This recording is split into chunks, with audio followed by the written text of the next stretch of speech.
Na'udzu billahi minasyaitonir rajim. Bismillahirrahmanirrahim.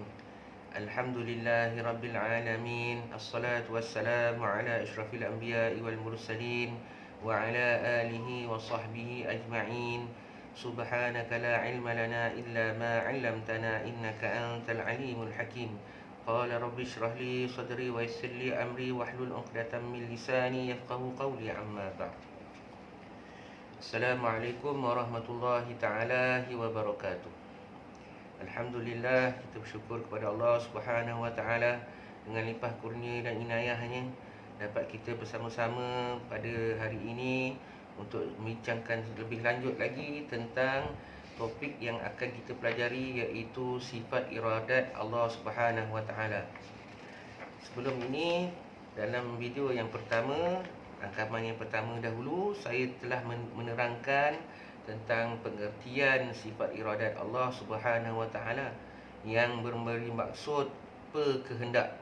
Allah Subhanahu wa ta'ala bersifat berkehendak, dan melalui sifat berkehendak maka berhasillah menjadilah Allah Ta'ala itu berkehendak. Dan kehendak Allah Ta'ala sahajalah yang boleh berlaku. Tidak ada kehendak yang lain yang boleh berlaku, melainkan kehendak itu selari dengan kehendak Allah Subhanahu wa ta'ala.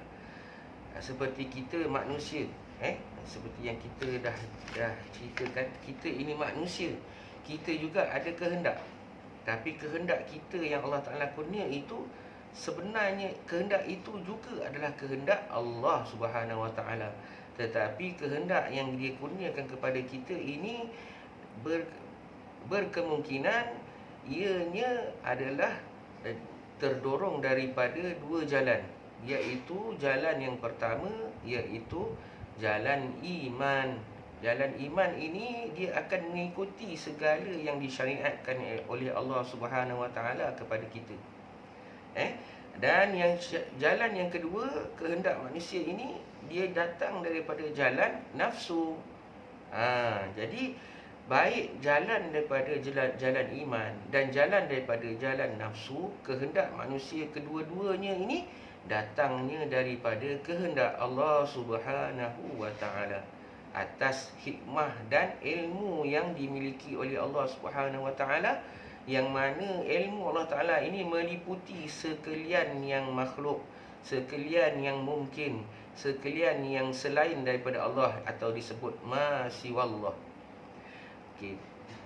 Murid-murid sekalian, untuk kita memahami lebih lagi tentang sifat kehendak Allah Subhanahu wa ta'ala, kita juga mesti memahami bahawanya Allah Ta'ala ini, sifat kehendaknya, Dia ini berkehendak atas ilmu Dia, dan Dia menjadikan perkara itu, kehendak itu berlaku nyata dengan sifat kudratnya. Jadi kita kena faham sifat iradat Allah Ta'ala adalah kesinambungan, berfungsi sebagai kesinambungan tiga sifat ma'ani, iaitu sifat kudrat, sifat iradat dan sifat ilmun. Jadi dengan tiga-tiga sifat ini, maka berlakulah sesuatu yang ada dalam dunia ini maupun dalam alam-alam yang lain, yang mana alam-alam ini semua di bawah takluk dan takbir Allah Subhanahu wa ta'ala juga. Okey. Sebelum ini kita telah pun membincangkan sama ada dalil nakli ataupun dalil akli. Dalil nakli ini jelaslah, sebenarnya untuk kita faham lagi dalil nakli ini, kita memerlukan lebih banyak lagi ilmu, seperti ilmu nahwu saraf, ilmu balaghah, ilmu mantik. Kalau kita nak faham sungguh-sungguh lah secara mendalam. Tetapi untuk kita faham secara asas, secara dasar dia, cukuplah memadai dengan penerangan yang telah saya terangkan terlebih dahulu. Dan bagi dalil akli pula, saya telah pun menjelaskan sebelum ini bahawa untuk kita faham, untuk kita dapat buktikan melalui akal, kita kena melihat pada mustahilnya. Sisi mustahil. sekiranya Allah Ta'ala tidak bersifat iradat, ini mustahil kan? Jika Allah Ta'ala tidak bersifat iradat, maksudnya jika dia tiada bersifat berkehendak, tiada sifat menentukan sesuatu perkara, maka mestilah ada sesuatu lain yang selain daripada Allah yang menentukan perkara tu. Jadi bila kita berfikir, kita nampak menggunakan akal, kita berfikir dekat situ, kita akan nampak pasti Allah Ta'ala mesti bersifat kehendak, dia menentukan segala-galanya. Kalau ada sesuatu benda yang Allah Ta'ala tak tentukan, jadi jatuhlah Allah Ta'ala itu tak mentadbir. Jadi dia tu lemah lah. Allah jadi lemah lah. Sebab ada satu benda, atau 2-3 benda, atau beberapa benda yang Allah Ta'ala tak takbir, yang Allah Ta'ala tak tentukan. Seperti mana ada orang kata, golongan Mu'tazilah. Golongan Mu'tazilah, dia mengatakan Allah Ta'ala dia menentukan perkara yang baik saja. Perkara yang buruk, yang jahat, semua bukan Allah Ta'ala tentukan. Dia kata manusia yang tentukan. Bila kata macam tu, kita gunakan kaedah yang saya ajar tadi, nak menentukan, nak membuktikan sifat iradat Allah Ta'ala melalui akal, kita menggunakan sisi mustahil. Jadi benda mustahil jadi kita tengok, kita letak pada satu benda, contoh benda tak baik.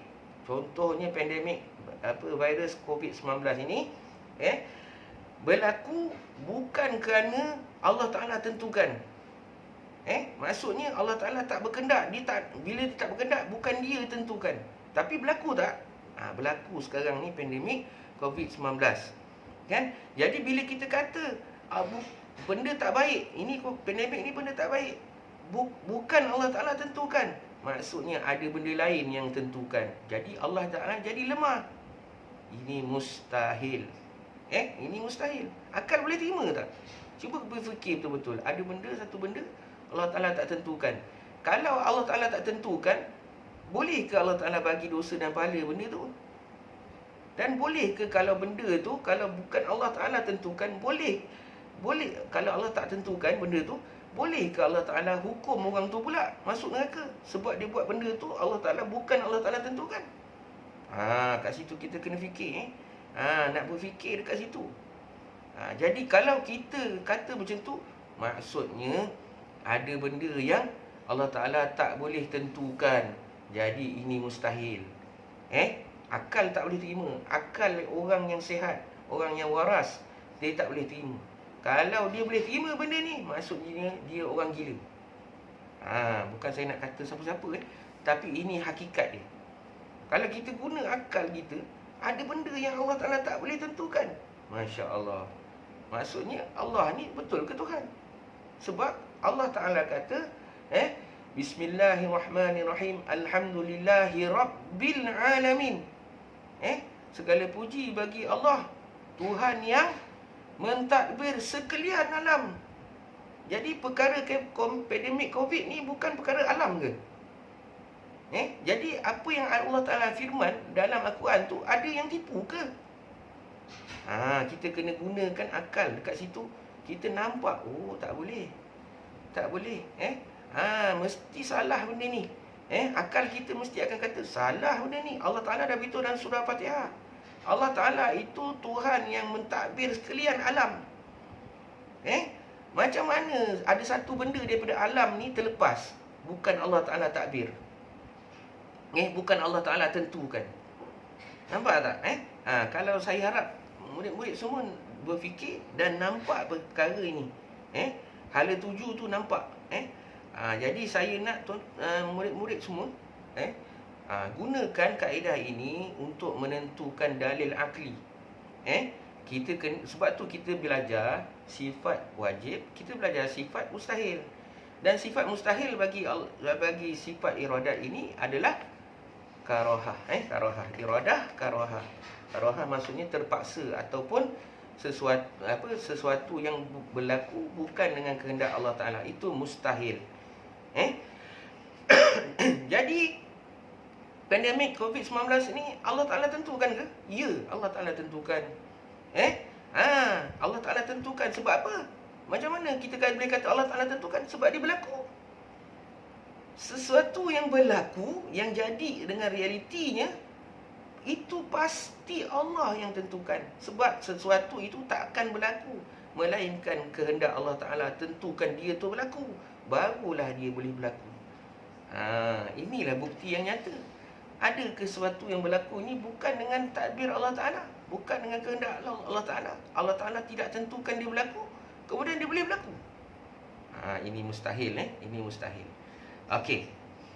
Itu sedikit yang saya nak tambah tentang pemahaman sifat iradat Allah Subhanahu Wa Ta'ala.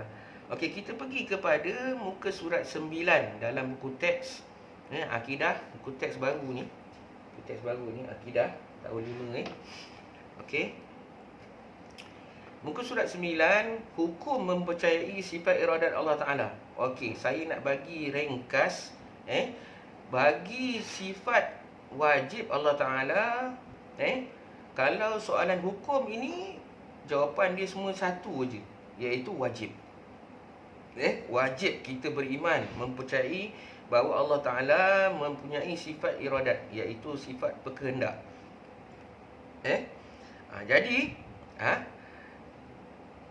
Jadi kita kena faham bahawa apa yang Allah Ta'ala tentukan itu pasti akan berlaku. Kalau ditentukan ada berlaku, maka dia akan berlaku. Kalau ditentukan tak ada, tak berlaku, makanya pasti tak berlaku. Macam kita tengok cerita TV, cerita dalam movie, dalam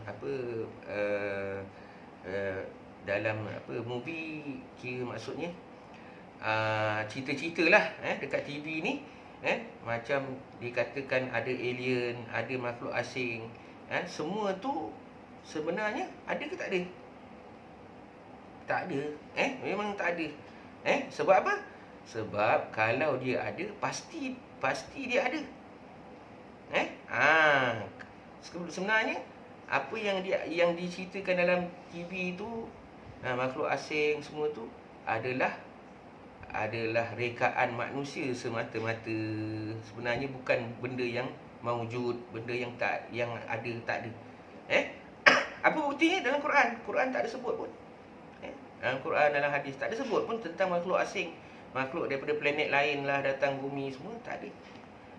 Bila Allah Ta'ala tak cerita, tak ada, maksudnya memang tak ada lah. Kan? Makhluk-makhluk yang selain daripada manusia ada tak? Ada. Allah Ta'ala cerita. Seperti malaikat, seperti jin, seperti makhluk-makhluk yang gaib yang lain. Itu semua tu memang kalau diceritakan dalam Quran, dalam hadis, memang ada lah, memang maujud. Okey. Okey.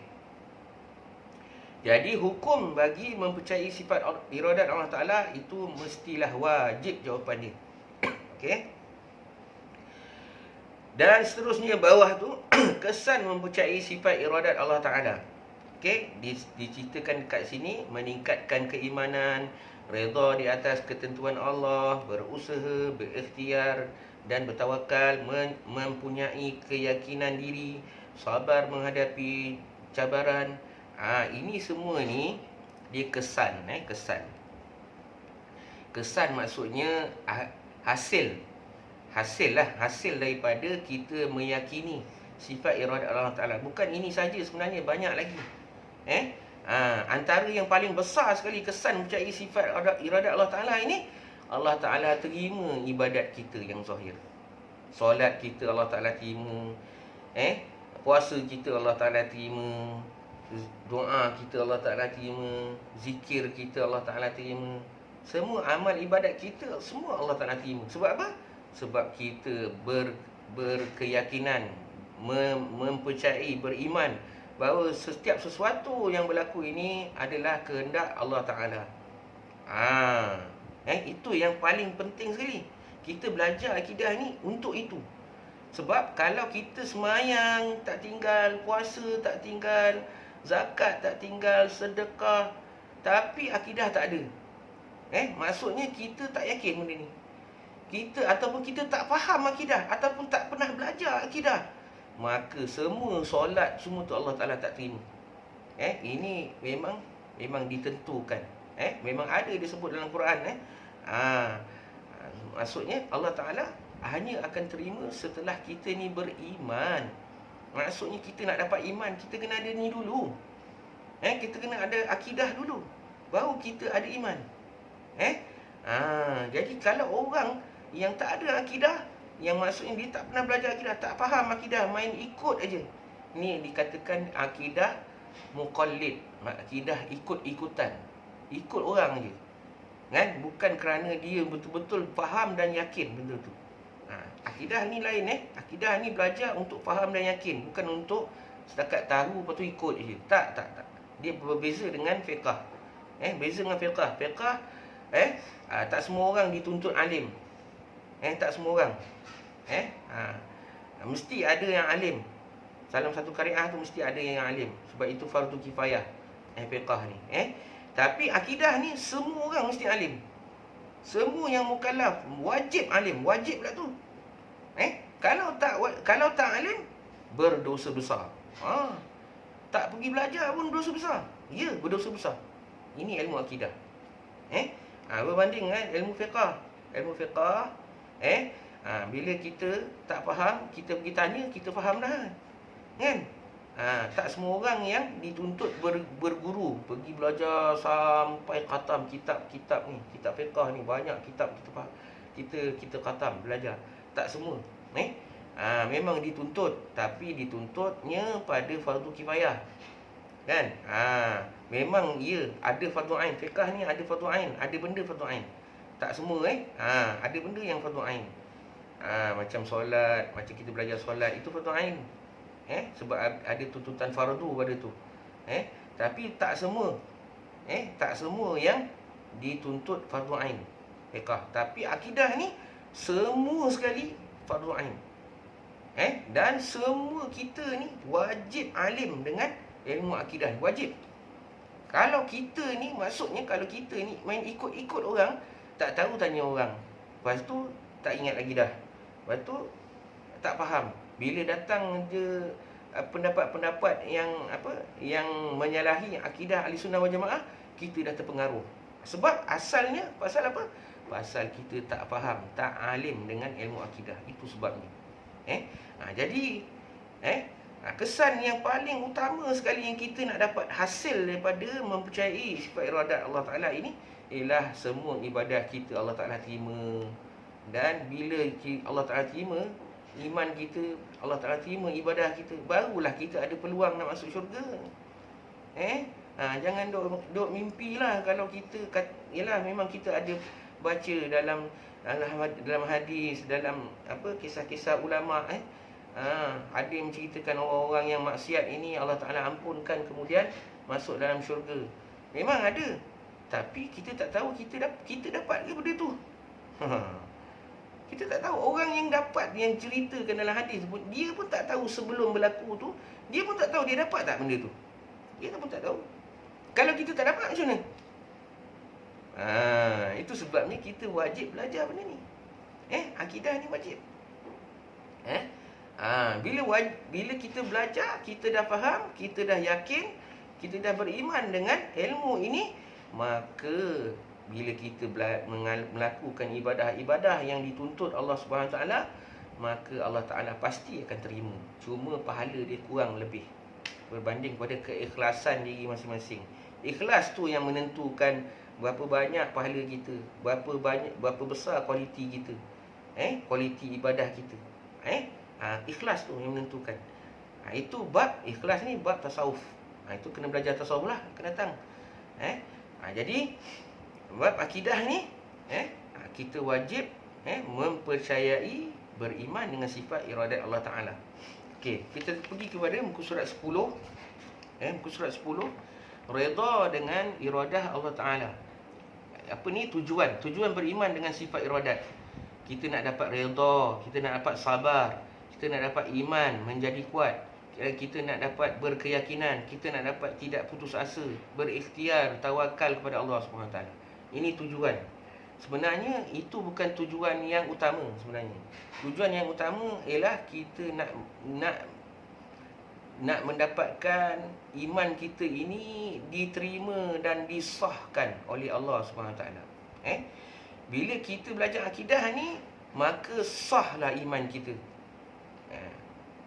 Maka orang yang muqallid, iman dia muqallid, tak, akidah dia muqallid, dia ikut orang, dia tak belajar, maka iman dia tak sah lagi. Itu kita kena ingat.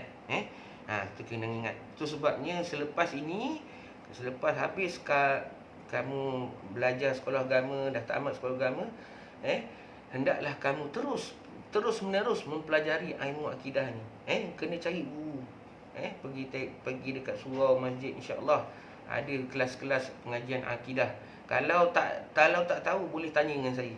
Insya-Allah sebab insya-Allah saya memang agak aktif dalam kelas-kelas akidah di luar lah, dekat masjid, dekat surau.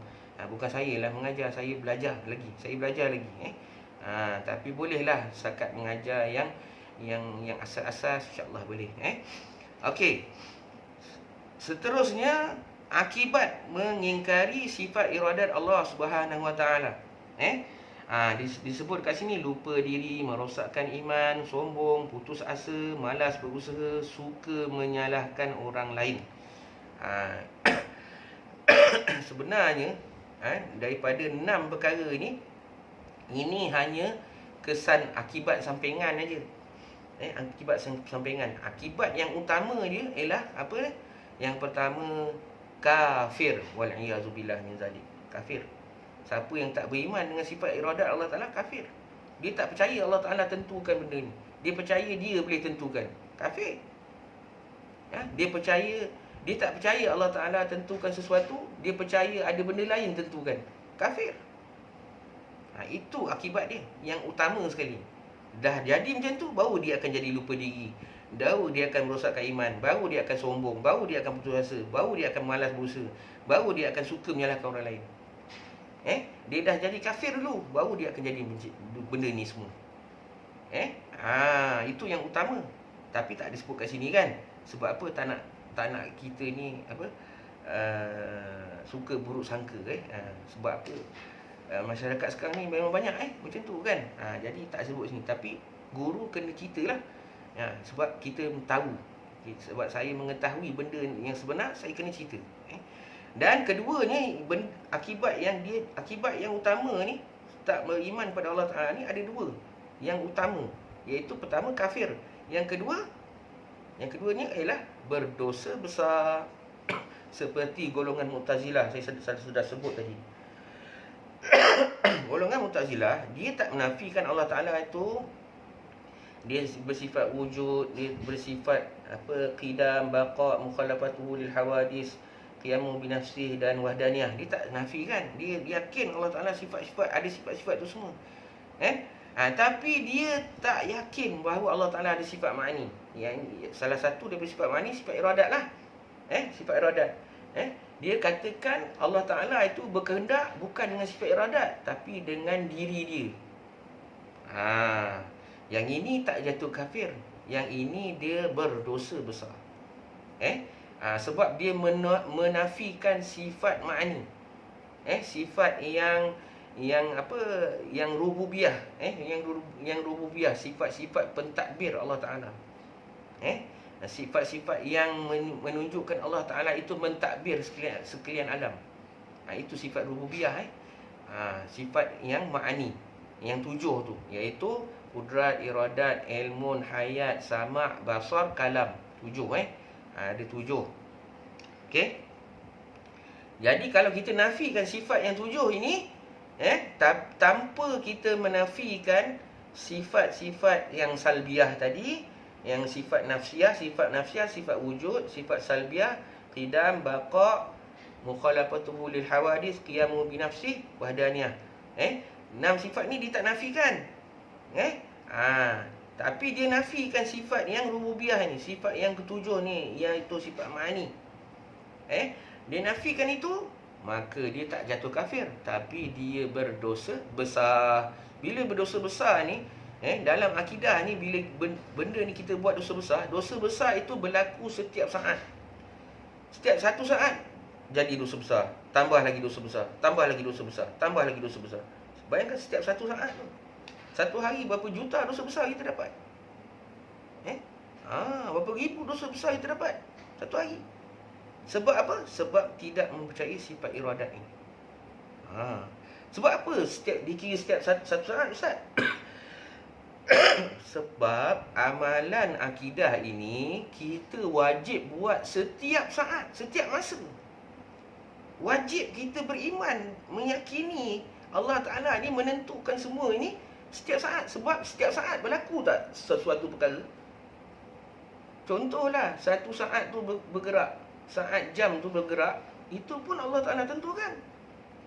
Kalau Allah Ta'ala nak kata berhenti, boleh tak berhenti? Boleh. Sebab saat itu, jam itu, masa itu milik Allah. Kan? Milik dia. Dia nak bagi berhenti, boleh tak? Boleh. Jadi Allah tak, bila dia berlaku, dia bergerak setiap saat itu bergerak, itu ketentuan Allah Ta'ala tak? Ya, ketentuan Allah Ta'ala. Dan bukan itu saja yang berlaku. Bergerak setiap jam saat tu saja yang berlaku. Macam-macam berlaku setiap saat. Semua tu Allah yang tentukan. Cahaya masuk kat ni, mata kita, darah kita mengalir setiap saat tak? Setiap saat. Oksigen kita sedut. Allah Ta'ala kalau nak sekat oksigen, tak boleh sedut. Boleh tak? Boleh. Sebab oksigen tu Allah Ta'ala punya, bukan kita punya. Nampak? Dalam satu saat, berapa ribu benda berlaku. Berapa ribu perkara yang berlaku setiap satu saat. Dan kita wajib beriman, yang Allah Ta'ala menentukan semua tu setiap saat. Sebab itu dosa besar pun berlaku setiap saat.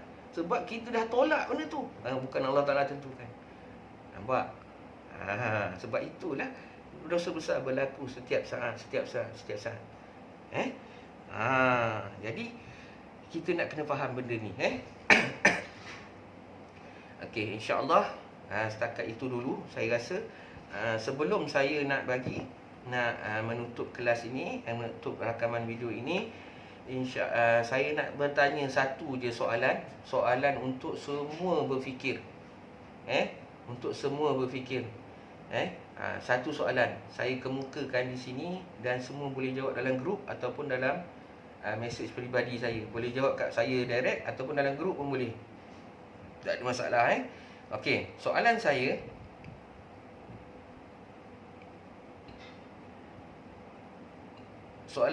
ialah, sekiranya sesuatu musibah berlaku ataupun seseorang itu melakukan kejahatan, contohlah dia buat maksiat, dia minum arak, dia berjudi, dia berzina.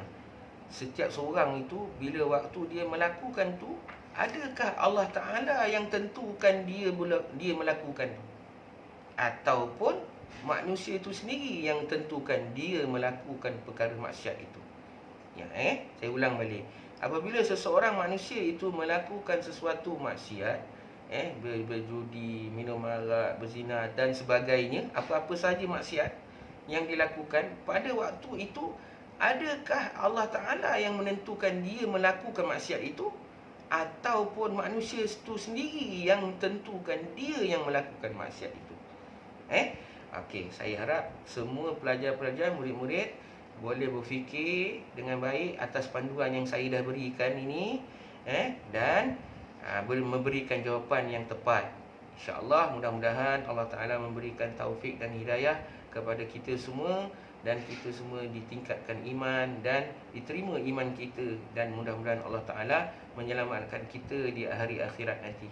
Amin ya rabbal alamin. Saya tutup kelas ini dengan tasbih kifarah surah Al-Asr dan selawat atas Nabi. Subhanallah wa bihamdihi, subhanakallahumma wa bihamdika, asyhadu an la ilaha illa anta, astaghfiruka wa atubu ilaik. Bismillahirrahmanirrahim. Wal 'asr innal insana lafi khusr illa allazina amanu wa 'amilus solihat wa tawasaw bil haqqi wa tawasaw bis sabr. Allahumma salli wa sallim ala Sayyidina Muhammad wa ala alihi Sayyidina Muhammad. Allahumma salli wa sallim ala Sayyidina Muhammad wa ala alihi Sayyidina Muhammad. Allahumma salli wa sallim ala Sayyidina Muhammad wa ala alihi Sayyidina Muhammad. Wabillahi taufiq wal hidayah. Assalamualaikum warahmatullahi taala wabarakatuh.